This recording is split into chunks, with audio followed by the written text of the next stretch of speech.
6. Luzon.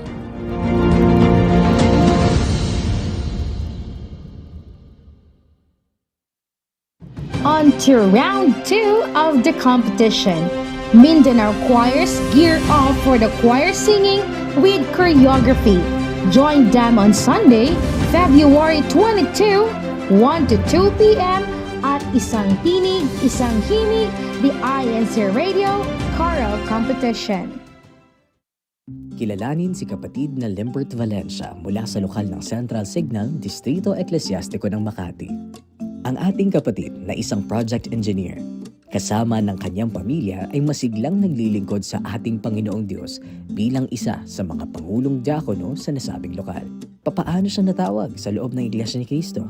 Ating lalong kilalanin ang ating kapatid at alamin ang kanyang istorya ng pagtawag.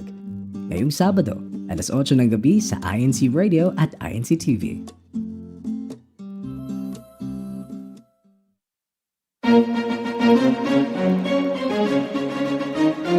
This is INC Radio, DCEM 954, the voice of truth, the official radio station of the Church of Christ or Iglesia ni Cristo.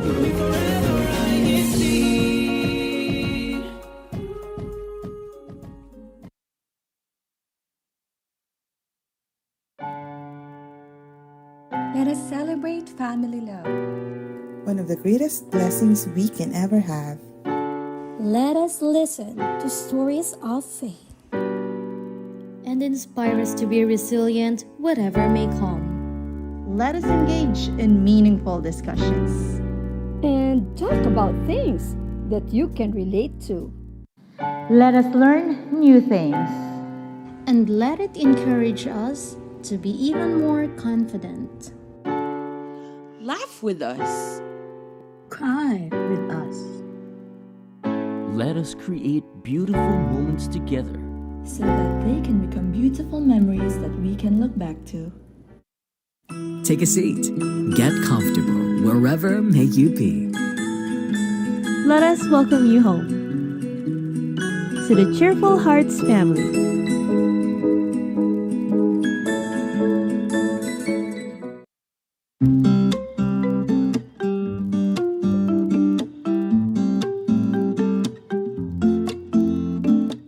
Salamat pagi, salamat siang, dan salamat malam. Good morning, good afternoon, and good evening, everyone. Welcome to the Cheerful Hearts family. Welcome to Home of the Cheerful Hearts family here on INCRadio Southeast Asia Satellite Studio, where we keep you inspired with cheerful hearts. I am your host for today. I am Brother Francis Rowan UC, coming to you live from my home studio here in Jakarta, Indonesia. And I am Sister Christine Lay Avila, joining to you live here from my home studio in Singapore. And hello, dear listeners and viewers, whether you're watching us live here or on replay via INCRadio DCEM 954 YouTube channel, thank you so much for being here with us today. And today is actually February 21st, 2026, and it is exactly 1:02 p.m. in the Philippines, same time here in Singapore.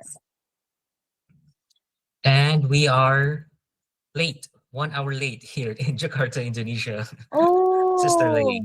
So it's just our topic 12:02. for today, yes. Our topic today is hashtag saving lives is our priority. This is actually the motto of the Systems Communication and Network International, or the SCAN International. Today's episode is not just a conversation, but it's a reminder that in times of crisis, someone is actually trained, someone is ready, someone who chooses courage over fear. Behind every emergency response is not just a skill, but heart, discipline, and purpose. So what does it truly mean to serve in an organization where lives are on the line? Let's find out and stay with us this episode. That's right, because today, Kuya Francis, we're actually joyfully commemorating the 37th anniversary of SCAN International. So happy anniversary po to all our beloved SCAN officers and members all around the world, and to our Cheerful Hearts family watching right now, who are SCAN members from Singapore, Malaysia, Thailand, Vietnam, and Sabah. Please send in your anniversary greetings in the live chat, and we will be reading them some later. You're right, Sister Lay. And to celebrate this special milestone, the 37th anniversary of the SCAN International, we have a special guest joining us live today for our topic, #Saving Lives is Our Priority. All the way from Bahrain, let's welcome Brother Victor Sanchez. Hello, Brother Vic. Please share with us your background. Hi, good morning, good afternoon, good evening to everyone. My name is Victor Sanchez. I'm a registered nurse. I specialize in anesthesia and critical care, a past instructor at the Philippine Red Cross, also a past instructor of the American Heart Association, and currently certified by the American Red Cross as an instructor for basic life support and professional emergency responders. I am an instructor also of the SCAN International Emergency First Responders and have been serving the SCAN International for more than a decade now. Good morning again. Good afternoon and good evening to everyone. Thank you, Brother Vic. From those background, we can really say that Brother Vic is indeed an expert for our topic for today, isn't it, Sister Lay? Yes, I really agree. And I'm so excited to actually learn a lot from Brother Vic today. All right, before we move on to our main topic, let's give a huge round of applause to our most active district from last week's episode. Let's find out which districts made it to the top rather for our February 14 episode.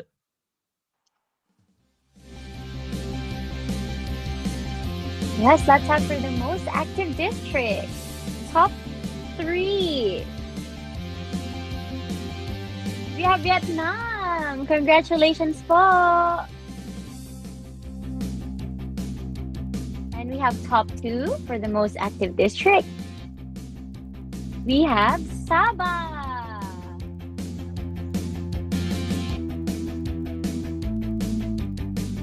Let's see who made it to top 1. We have Thailand. Congratulations po to Vietnam, Sabah, and Thailand. That's our top 5 commenters from last week. For the most number of commenters. Most number of commenters, rather. Yes. Top 3 from Singapore. Wow. Top 2 from District of Sabah. And top 1 again is District of Thailand. Wow. Let's now announce the winners for our top 5 commenters. Starting off with top 5, we have Sister Alcantara and Sister Sandra Costales from Thailand. Top 3, we have Sister Cyrene Mangabat from Thailand. And top 2, Sister Melby Mahinay from Vietnam. And our top commenter from last week from Sabah, Sister Robeline De Torres. Congratulations once again to all, and thank you for your continued support and for always tuning in. Special thanks to Sister Diana Almeida Ablao and Brother King Ablao from the District of Thailand for preparing the official tally. We enjoy seeing your names and comments week after week, so keep them coming, brethren. Stay active, stay cheerful, and stay connected only here in INCRadio Southeast Asia Satellite Studio. That's right. And Clear Francis, speaking of staying active, brethren actually from the District of Singapore actively participated in a blood donation drive. So let's watch the report. The Ecclesiastical District of Singapore began the year with a meaningful act of service through its first blood donation drive of 2026. Held at the Health Sciences Authority HSA Blood Bank at Utram, brethren once again united to help sustain the nation's critical blood supply and extend hope to those in need.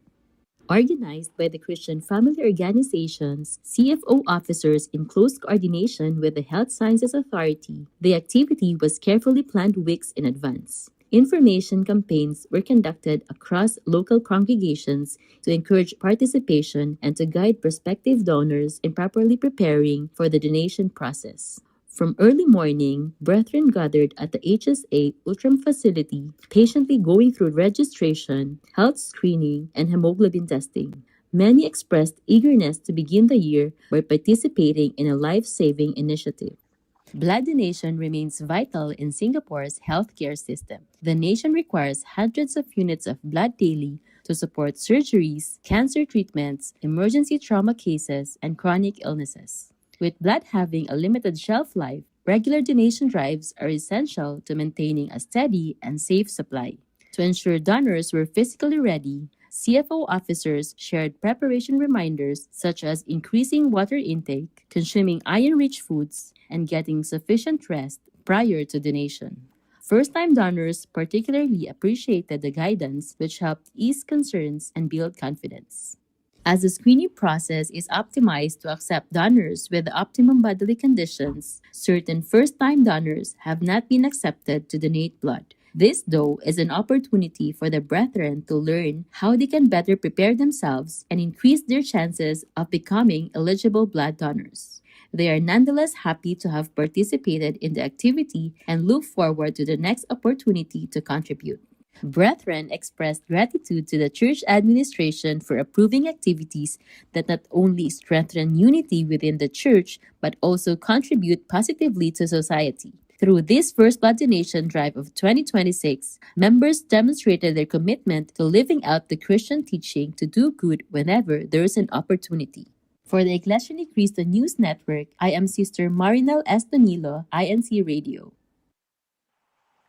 Yes, and shout out to all the CFO officers and members in the District of Singapore. Thank you also to our photographer, Brother Jim Ray Yoro, and to our voice talent, Sister Marinel Estonilio, and to our writer, Sister Edian Honey Ching. And before our program proper, let's enjoy this INC original music video first. Let's watch this. Ano to, ha? Iglesia ni Cristo ka na ba? Kailan ka pa naging Iglesia ni Cristo, ha? Di ba sinabi ko walang Iglesia ni Cristo sa pamamahay na ito? Lumayas ka! Nakakahiya ka! Sige, lumayas! Lumayas ka! Lumayas! Lumayas!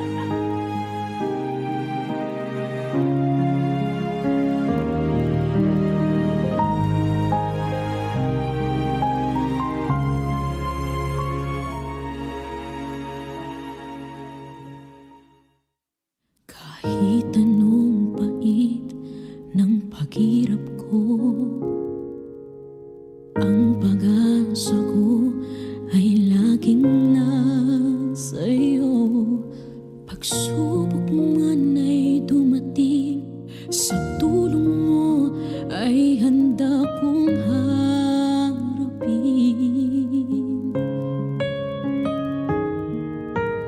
Mga kabiguan man ay tanasin ko, ang tiwala ko'y laan lamang sa'yo. Ang puso may mamighati, ako'y mananatili na sa'yo pa rin. Pumapatak ang luha ko sa hapis kong nadarama, ngunit ang aking katapat ay hindi magbabago. Ako'y sa'yo, ang buhay ko'y handog na sa'yo, Ama. Kaya ako'y maghihintay sa iyong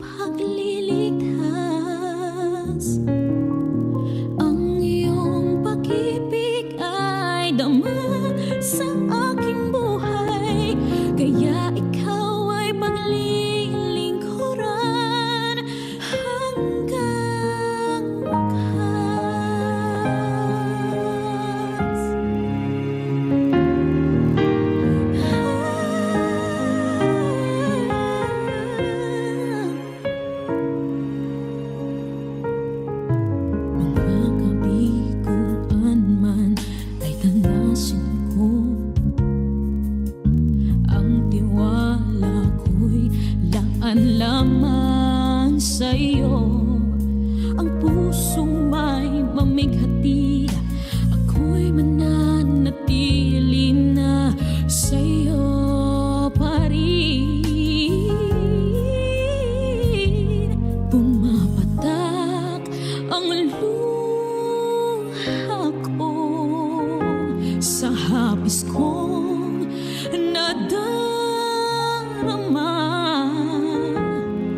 Ngunit ang aking katapat ay hindi magbabago.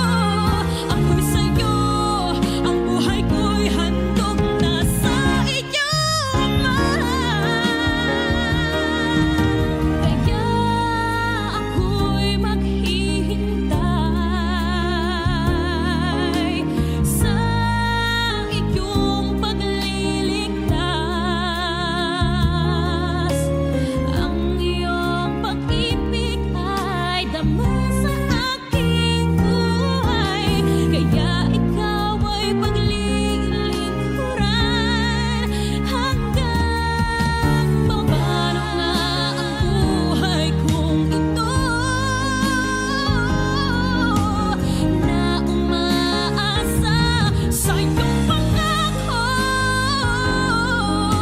na ang putong ng buhay ay aking gagawin. Pagsabi doon sa bayang kaya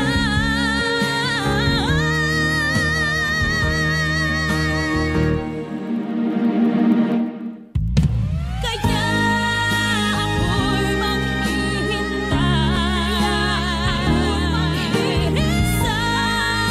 iyong pagliligtas. Ang iyong pag-ibig ay dama sa aking buhay. Kaya ikaw ay paglilingkuran hanggang wakas.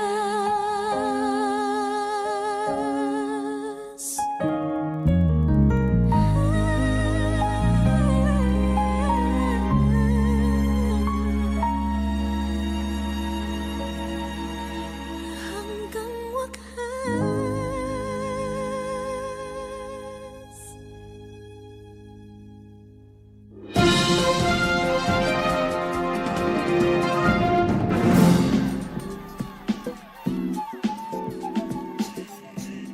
Balitang viral. Narito po tayo ngayon para makapanayam ang isang babaeng nag-viral sa social media dahil sa pagsagip ng buhay ng isang lalaki. Saan mo natutunan ng pagpa-first aid, Iha? Scan ang anak ko eh. Scan? Ano po yung scan? Ang SCAN po ay Society of Communicators and Networkers. Ito po ay samahan ng mga may tungkulin sa Iglesia ni Cristo na sinanay po upang maging certified first aid responders. Kami po ay tumutulong sa panahon ng mga sakuna o mga pangangailangan. Ayun pala yun. Kaya proud na proud ako sa aking anak. Kaya gusto ko na rin pumasok sa Iglesia ni Cristo. Ang galing naman at nakapagligtas ka ng buhay ng isang lalaki sa hindi inaasahang pagkakataon. Ay naku po, hindi po. Ang ama po ang sumagip. Ginamit lamang po akong kasangkapan. Napakagandang ehemplo ng batang ito. Now back to the studio.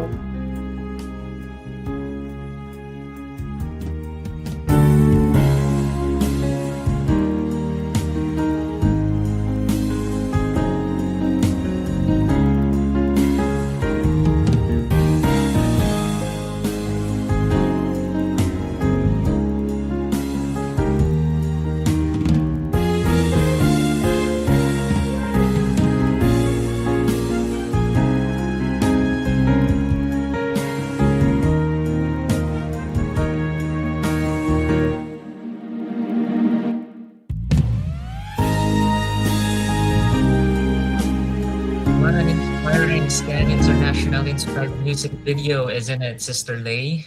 Yes, actually, I was close to tearing up, and I can really feel na like sobrang proud sila that they're actually members of the SCAN International. Yeah. So what's next, actually, Kuya Francis?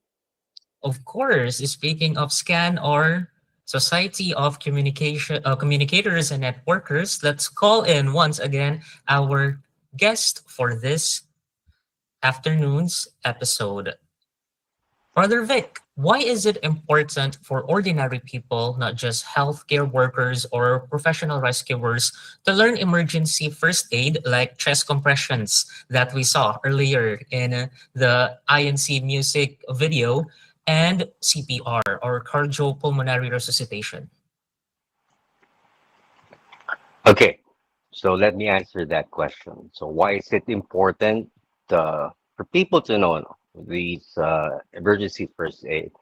Because emergencies don't, emergencies don't wait for hospitals. Uh, these things can happen anywhere. Can happen at your home. It can happen at your workplace. It can happen in the streets.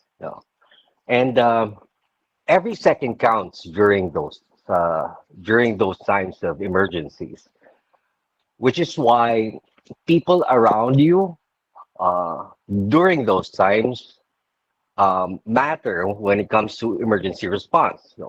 That's the time that they are called as first responders, the first that responds to these kinds of emergencies. Now, we have to consider the human factor when it comes to these things, because not we don't expect every people around us to be trained.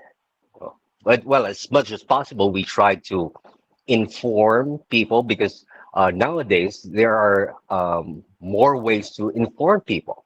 We have social media, uh, live streaming applications where they can get information, even the internet, for one.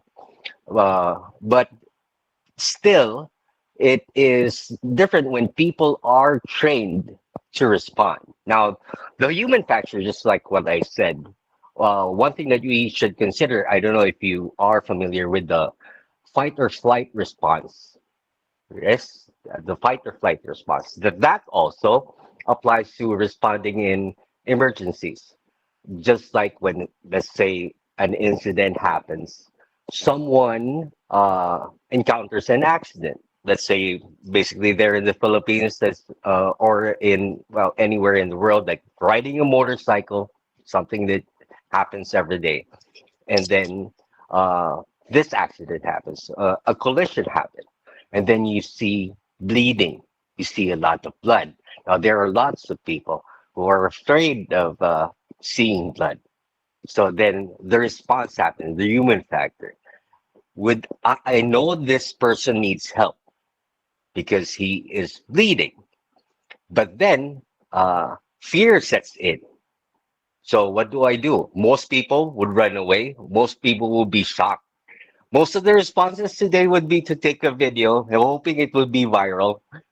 Yeah, but would not prioritize the thing needed by the person. So for someone who is trained, would actually the response would not be to run away, but to respond or to help.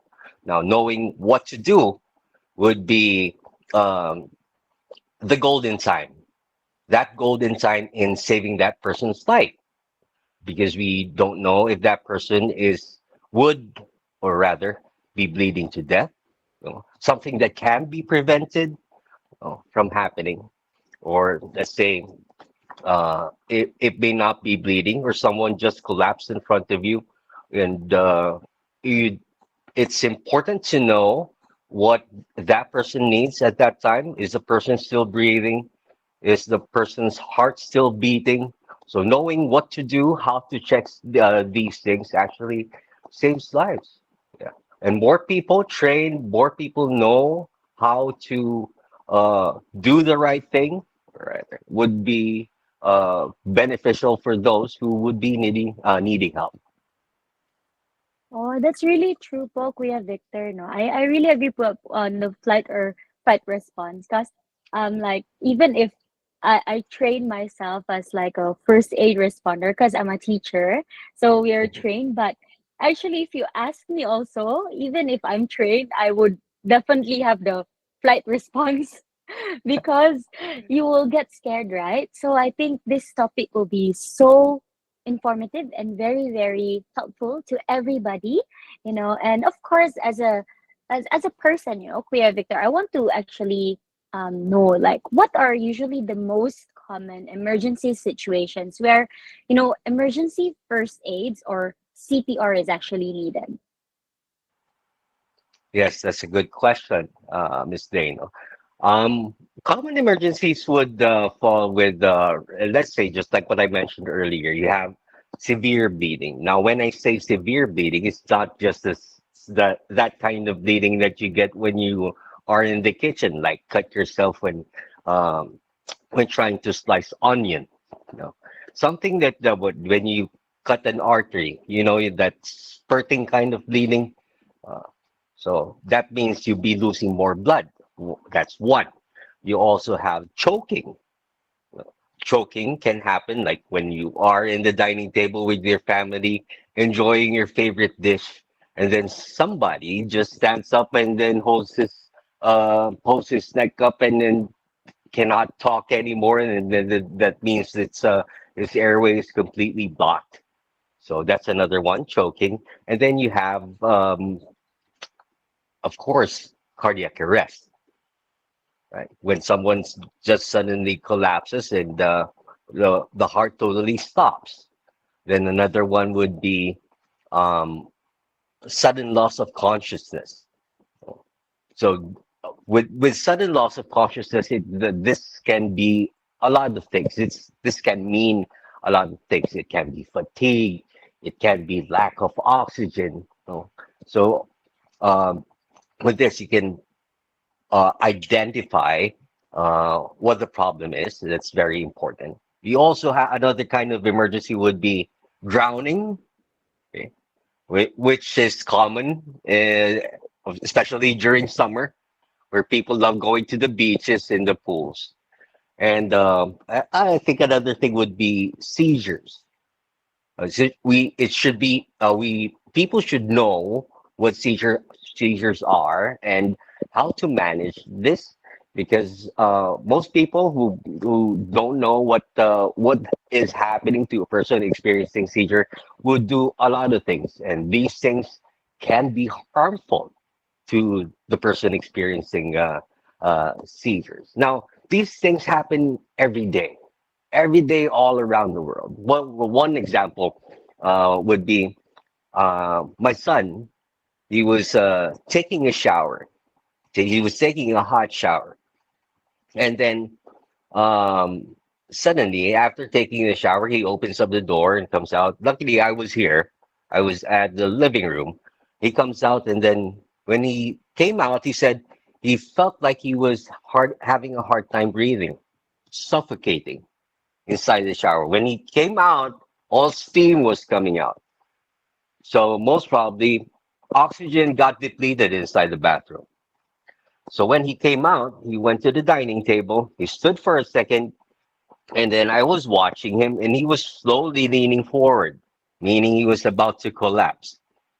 From there, with my clinical eye, I was able to identify, oh, my son is about to lose consciousness. So what I did was I grabbed him, I lay him down here at this very couch and elevated his legs. In that way, it made the blood running straight to his brain and prevented, you know, losing oxygen in his brain. So that's one, preventing brain damage. Another thing that could have happened that time is when if he collapsed and I wasn't able to catch him, would be hitting his head on the floor, causing bleeding, causing head trauma. So all those things have been prevented, you know. So that because I was trained enough to see what was already happening. So these things happen every day. These kinds of things, and we can't tell what severity of an emergency would be if it won't be prevented. Oh, thank you so much, Kuya Victor. And I think I can kind of quote, like people like you are just ordinary people with extraordinary courage. And of course, I would love to hear more about what Kuya Victor is about to offer us for later, but I think we can take a short That's part of our first discussion, and we will take a short break and we will be right back. So hang on and sit tight.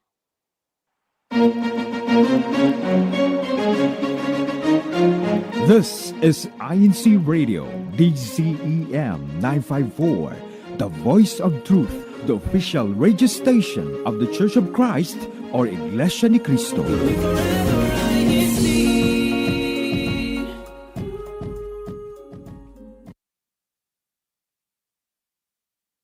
Ngayong Pebrero, muli nating saksihan ang pagkilala sa mga satellite studio na nagpamalas ng kani-kanilang husay sa larangan ng broadcast. INCRadio Regional Awards 2026 Luzon.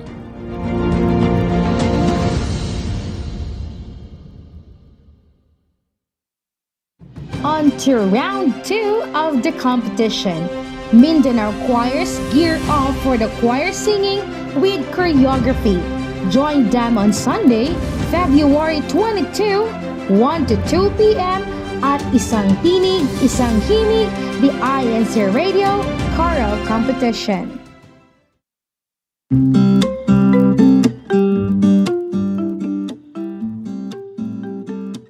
Welcome back to our program. But before we continue, we would like to take a moment to acknowledge the wonderful people behind the scenes who made this broadcast possible. To our executive producer, Sister Ivy Joy Botea. To our INCRadio Southeast Asia Satellite Studio Supervising Producer, Brother J. M. Baltorio. To our CEBSI Coordinator for Asia, Brother Wilner Argelius. To our Deputy Executive Minister, CEBSI President and CEO, Brother Angelo Eranio V. Manalo. And most importantly, to our Brother Eduardo V. Manalo. Maraming salamat po, and we express our sincerest gratitude to all of you for your guidance and approval of this media platform. Through radio broadcasting, both online and on the airwaves, we are able to share and inspire not only in the Philippines, but also overseas. Yes, and thank you from all of the staff and crew of the hashtag Cheerful Hearts family of INCRadio Southeast Asia, serving the ecclesiastical districts of Singapore, Malaysia, Thailand, Sabah, and Vietnam. And for those of our listeners and viewers who just heard the word SCAN for the first time, SCAN International for the first time, here is a short introduction video to learn more about SCAN International.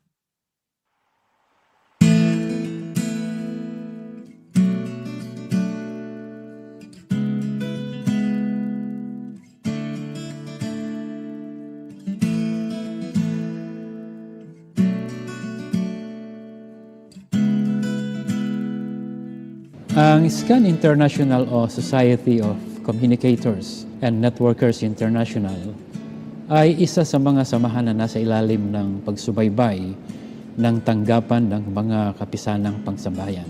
Ito po ay registered sa Securities and Exchange Commission o SEC dito sa Pilipinas at accredited ng National Telecommunications Commission o NTC bilang isang amateur radio group kaya't legal ang pag-iral nito. Ang pinakalayunin po ng SCAN ay makatulong sa mga mamamayan sa pamamagitan ng communication gamit ang two-way radio.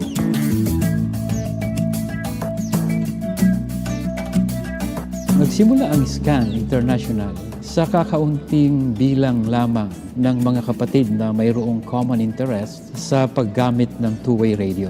At nang makita ang potensyal nito na hindi lamang makatutulong sa mga aktibidad ng Iglesia kundi maging sa mga hindi inaasahang pangyayari bunga ng mga kalamidad ay ipinarehistro na ito sa pamahalaan ng Pilipinas noong February 6, 1989 sa pamumuno ng ating tagapamahalang pangkalahatan, ang kapatid na Eduardo V. Manalo. And then, lumawak na po ito na itatag sa iba't ibang rehiyon ng ating bansa at nakarating sa abroad. Kaya ang SCAN ay registered na rin sa Federal Communications Commission o FCC ng United States of America at nairehistro na rin sa iba't ibang Communications Commission ng iba't ibang mga bansa. Kaya po ito tinawag na SCAN International.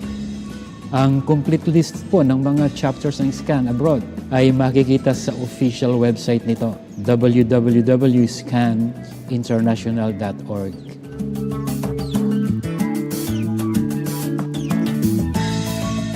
From the name itself na Society of Communicators and Networkers, itinataguyod ng Scan International, una sa lahat, ay ang responsible use of two-way radio for communication. At ang isa pang layunin ay makatulong sa communication sa panahon ng mga sakuna at kalamidad. Karaniwan na kasi, lalo na dito sa Pilipinas, kapag may malalakas na bagyo, marami sa mga mamamayan ang apektado nito. At ang isa sa mga pangangailangan sa mga ganitong sitwasyon ay ang effective communication, lalo na sa mga rescue operations. Dahil kapag may malalakas na bagyo, ay alam natin, bumabagsak ang mga communication infrastructure, mga cell sites, maging ang mga transmission lines. Kaya hindi magamit ang mga cellphones. Ang two-way radio lamang ang tanging nagagamit sapagkat may sarili itong infrastructure at madaling i-set up. Kaya napakabisa ng two-way radio sa paghahatid ng mensahe dahil sa kakayahan nitong one-to-many capability. Ano po ba yung one-to-many capability ng two-way radio? Ito yung kakayahan niyang mag-relay ng message mula sa iisang station na naririnig simultaneously ng maraming stations na nakatune in sa isang radio frequency, which is, as of now, ay hindi pa pwedeng gawin na ang gamit ay cellphone. Nakatutulong din ang samahang scan sa mga blood donations, socio-civic activities gaya ng cleanup drive, tree planting projects, crowd control, traffic management, at security sa mga events na dinadaluhan ng maraming mga tao, nang pinakatampok ay ang mabisang paraan ng komunikasyon gamit ang two-way radio. Wow, what an introduction. That introduction brought so much information about Scan International, isn't it, Sister Lay? Hindi lang siya sa Pilipinas, but also in other countries. And it's registered. Okay? Take note, it's registered. And Scan International are not just helping in traffic, not just helping in calamities, but also in emergencies. They are our first responders, or EFR, emergency first responders, during typhoons, of course, in the Philippines, and other calamities, not just in the Philippines, but also in other areas throughout of the world. Kaya nga po, it's Scan International because it has its international chapters. Let's go back to our guest, Brother Vic. Brother Vic, what are the basic steps in responding to one emergency? Okay. When we talk about basic, there are this can be helpful when it comes to emergencies. Remember 3 C's. So you have 3 C's. You have check, call, and care. Okay, remember that. Check. What to check? So first, before responding to emergency, let's say, for example, you are in the streets or you are walking inside the mall, and then suddenly the person in front of you collapses. Okay. So what do you check? You check first the scene. You check the environment. Is it safe? Is it safe for me to go near that person? Is it safe for me to respond? Because for right now, I do not know yet what caused that person to collapse. Is it electrocution? It can be something like that.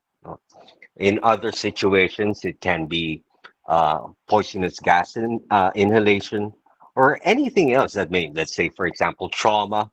Something falls out from everywhere, let's say during an earthquake or something that may have hit the person's head.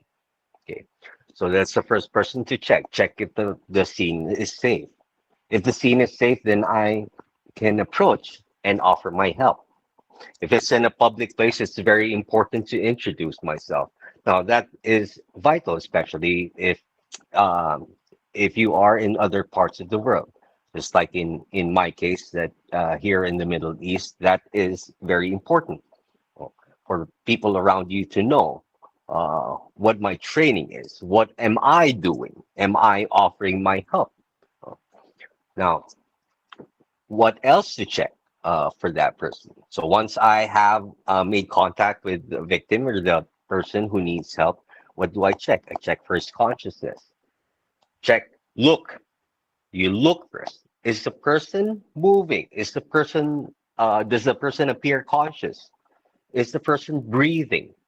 Now, this is very important, especially for those who are not trained or doesn't have formal training, because at this point, uh, we have to identify if this situation is an emergency.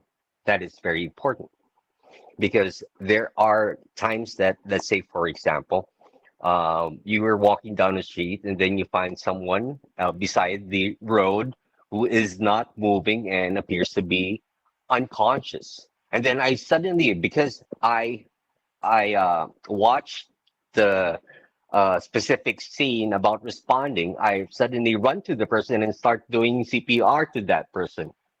But then the person gets up, wakes up, and then I realize that that person was just um, too tired or maybe too intoxicated to go home. And those kinds of situations. So looking, identifying if that person really needs help or the situation is an emergency is very important. So that's check. You can also check if the person has pulse. But this thing is for those who have training. Now, I can give you a tip on how to check for pulse. You usually check it in the carotid pulse. Now, where is your carotid? If you are a male, it's easy to identify it from your Adam's apple. You slide it down slightly to the side, to the groove, and that's where your carotid pulse is. You can check it at both sides. Okay. So if you feel a pulse, then you know that the person's heart is still working. If not, then most probably you don't have a pulse. So those things are the things that you have to check. Next is to call. Now, what to call? Call your emergency numbers. Okay. So in here in Bahrain, it's 999. Do you know your emergency numbers there in Singapore? Do you know your emergency numbers there in Indonesia? Do you? Oh, so that's very important. Now, you should know what your emergency numbers are, what to call. So you call for emergency medical services. If the response needed is for fire, know your emergency numbers for fire. Know your emergency numbers for where to get the ambulance. Know your emergency numbers where to get police help, authorities. So these things are very important. You have to call for help. If not, you call for people around you. You ask for help. That is also very important. So you don't just do it alone. It's very important to have help, to ask. Ask if there are people who are trained to do this. And then lastly, the third C would be to care. Care is offering your assistance already. So if it's for fire, you help the people out, check if anybody is hurt and if you have to offer first aid. If it's for cardiac arrest, and then that's the time that you do your care, or in other words, your compression. You start doing your compressions. That's when you see the people not moving, appears to be not breathing. I immediately do the compressions to start the blood flowing and get the brain oxygenated. Now remember, that's the basic, the 3 C's: check, call, and care. Thank you, Brother Vic. And I know there is another C, isn't it, which is CPR that we've been mentioning since earlier. So for our viewers and listeners at home, can you explain what, in simpler terms, CPR and how to do it? Because the CPR, personally, the CPR that I know is usually used for those who were drowned. So do I still have to give mouth-to-mouth resuscitation? Okay, that's a good question. Now, before answering your question about mouth to mouth, which I think is something that is excites people when they want to do CPR, especially if you're doing it in a pool, right? So Okay, so when you talk about CPR, let's talk about this fast. So CPR is something done or is needed for people who basically have their heart stopped. So their heart totally stops. So there's no pulse. There would be no pulse. There would be no breathing. So that's the time that I offer CPR. Of course, if I'm not trained, it would be, I would be in a panic. Just like when Mr. Francis mentioned that during drowning, when that person came out of the pool and not moving, very pale, and then looks limp. And in my mind, this person is either would be about to die or may already be dead at that time. Okay, so that's the time that when that person needs CPR. Now CPR is something to done. It's a manual thing. It's you will be. It's the manual pumping of the heart to send oxygen-rich blood to the brain. Now that is very important, no?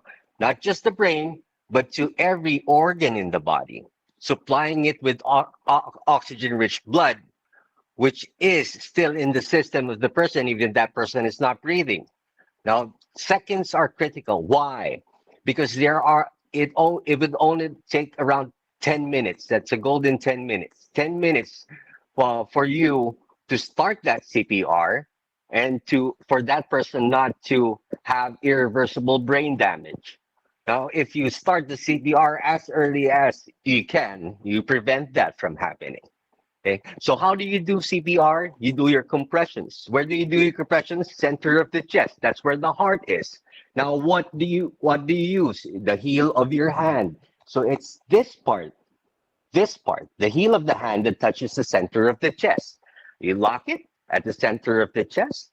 You lock your other hand with it. Go straight above the patient. Now, remember, elbow straight. You do not bend.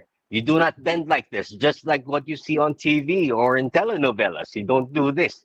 Keep it straight. Use your body weight to do the compressions. Hard. You do it hard. 2 inches deep into the chest of the patient. Okay? You do it 100 to 120 beats per minute. So you do it compressions per minute. So you do it like this. 1, 2, 3, 4, 5, 6, 7, 8, 9. So you go do it up to 30. Then until 30, you do your ventilations, or what you said, you do your mouth to mouth. How do you do it? You close the nose. Remember to close the nostrils, okay? So that when you blow air in, it doesn't go out of the nose. So you close your nostrils, hold the chin. You do the head tilt chin lift maneuver. So you tilt the head. You tilt the head up, so that opens the airway, and then you lock your lips. You lock your lips directly to the mouth of the patient, and then blow. Do it like that. Release the nose, and then do it again. So it's a matter of 30 compressions, 2 ventilations for 5 cycles. And after that, you check the person again. Check the person. If the person is breathing, if the person appears to have pulse again, is conscious. If not, then do it again. But remember, before doing this, remember the 3 C's. Check, call. You call first. Call for help. Activate emergency medical services. This is one thing that people forget doing. Calling for help. So you activate emergency medical services first, and then do your CPR. But then, let's answer the question, can I do mouth to mouth? Now, in these times right now, there are a lot of diseases coming up. There are new transmissible diseases coming up. Now, let's say this happened during the time of COVID. If I ask you, would you do mouth to mouth? During the first times of COVID, would you do mouth to mouth? The answer is, of course, no. There were no vaccines available then. A lot of people are dying, so I may get COVID if I do that mouth to mouth, if ever. Of course, if it was my family member, then of course I would risk it. But What if it was another person? Okay. So is there an option to do CPR without mouth to mouth? The answer is yes. We can do hands only CPR. So is compression enough? Compression enough? Is it enough to save the person's life? The answer is yes. You call it hands only CPR. So how many compressions would you do? Because the common CPR would be 30 compressions, 2 ventilations, two blows, and do it for 5 cycles. If I'd be doing it for hands only CPR, it would be around 200 compressions. So I count 1, 2, 3, 4, 5, 6, 7, 8. So I do it up until 200. And then after 200 compressions, no, without the ventilations, without the mouth to mouth, okay? And after the 200, I check on the patient. If the patient is breathing, if the patient appears to be alive again, and then I can stop my CPR and start caring for the patient. If not, then I do my CPR again until emergency services arrive. That's it. Wow, that's a lot of compressions.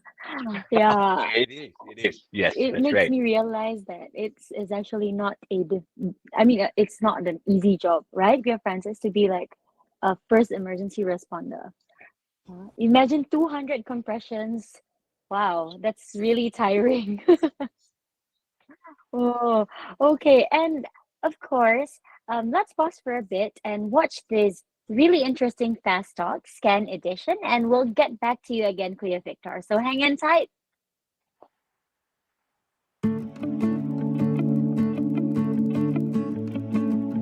3 words that describe Scan International.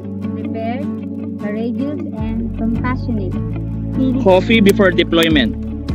If there's time, yes. First life-saving skill you learn. Basic first aid. The one item you never leave behind. My emergency. One sound you never ignore. A call for help. What does priority mean to you?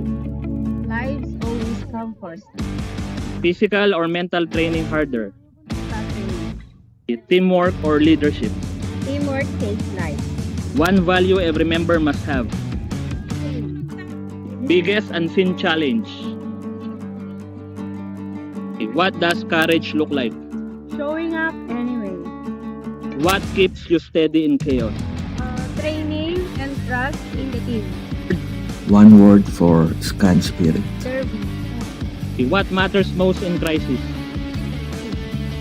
Most powerful thank you. Faithful is enough. Kasi Scan aims to live. Prepared community. Advice to someone afraid to step up. Start small, learn one skill. One skill every family should learn. Basic first aid. Most underrated tool. A calm voice. The final message to listeners. Ready, stay calm, save lives.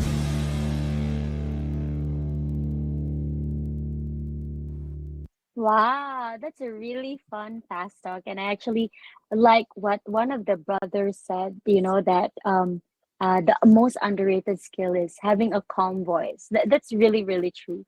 And that saving lives, I realize that saving lives is not only for responders, it really starts at home. Starts with awareness, it starts with choosing calmness over panic.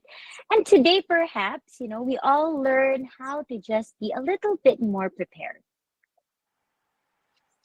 Yes, you're right there, Sister Lay. And to Brother Vic, before we practice our chest compressions here in Singapore and here in Indonesia, aside from CPR, what basic first aid skills should everyone know? And if we want to learn more about saving lives through emergency first aid and CPR, where can we get the training? Okay, so when it comes to basic first aid skills, this is a lot, to discuss. Just like one, preventing or stopping severe bleeding. That severe bleeding, when it comes to these kinds of things, it's very preventable. Especially if it did, let's say, for example, this didn't happen in a war field, just like what the soldiers or policemen encounter, like bullet wounds, that can be in multiple places. Let's say, for example, in a workplace where someone is working on a grinder, and that grinder suddenly breaks and hits the person's leg. Okay, and unfortunately, it hit this femoral artery. Now, this can bleed very fast. It can bleed very fast. When a person loses around um, a liter of blood, that person can automatically experience cardiac arrest because there will be no more blood circulating. Do you get the situation? Now, that can be prevented. How? By stopping the bleeding, applying direct pressure. What else can be done? Applying tourniquet. Just like a situation happened in the LRT when a person's arm got caught and then bleeding stopped. Safely, there was someone there who knows how to do first aid, got a belt and applied tourniquet to the part of the arm, which stopped the bleeding. Okay, so this is very preventable. That's one, severe bleeding, or it can happen in the kitchen anywhere. So that's very preventable. And then during when you apply the direct pressure, may have stop or slow down the bleeding. Then that gives you ample time to bring the person to the hospital. Okay, what else? Choking. And what to do during choking? So, doing the Heimlich maneuver. Heimlich maneuver. Yeah, but right now there's an update, especially for the American Heart Association, where you start the when someone is choking, you identify that person is choking. You ask, "Are you choking?" If the person is choking and cannot breathe, you start with 5 back blows. So you 5 back blows. So bow at the center at the back. 1, 2, 3, 4, 5. 5 back blows, and then thumb inside, center above the nipple, above the navel, and below the sternum, below the chest. You place your hand like this, support it, and then 5 abdominal thrusts. 1, 2, 3, 4, 5. Now until the foreign object comes out. So that's another one. You have choking. What else? You have drowning. What to do during drowning? So during drowning, you do your CPR. The same kind of thing. So these things, these things are very important to know. There are more things that happens everywhere, like what I've said earlier, seizures. So knowing what to do during these times may help a person, may save a life. Being trained, knowing more how to save a life. So these things equip us with knowledge, equip us with the right training, thus preventing that flight from the fight or flight system that happens. So I think that's it. Thank you, Brother Vic, for the very informative talk this afternoon. And before we practice our own Heimlich maneuver and chest compressions here in our areas, please share us your personal message and your greetings for the 37th anniversary of SCAN International. Okay, thank you very much for this chance. For all the chapters of SCAN International around the world, happy 37th anniversary. 73, babuhay to all 505s. God bless you all. And of course, to my family here in Bahrain, to my wife, she's still working and be coming home in a few. And to all my kids, I have 4 kids. Hello to Basti. Basti is in the Philippines right now. To Joaquin, somewhere there in the Navy base. And to my 2 kids who are still sleeping right now because there are no classes today. And to all my family and friends here in Bahrain, Sky International, Bahrain chapter. You also have SCAN International, Pampanga North. Special shout out to you. And of course, SCAN International Benguet chapter. Mabuhay po sa inyong lahat. Thank you once again, Brother Vic. And that's a wrap, everyone. We learned from today's episode that emergencies don't choose any time. That's why we need to equip ourselves in knowledge, not just in CPR, but also in first aid. Thank you for joining us today on behalf of the staff and crew of the Home of the Cheerful Hearts family here at INCRadio Southeast Asia Satellite Studio. This has been your host, Brother Francis Fusi, together with Sister Christine Lay Avila. Let's stay prepared, stay compassionate, and always choose courage over fear. Until next time, take care and keep saving lives. See you again next week. Only here in INCRadio Southeast Asia, where we keep you inspired with Cheerful Hearts. Happy 37th anniversary, Scan International. Maraming salamat po.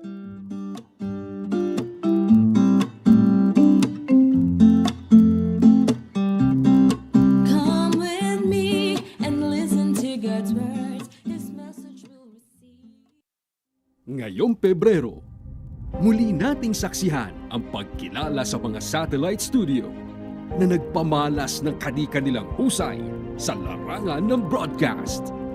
INCRadio Regional Awards 2026 Luzon.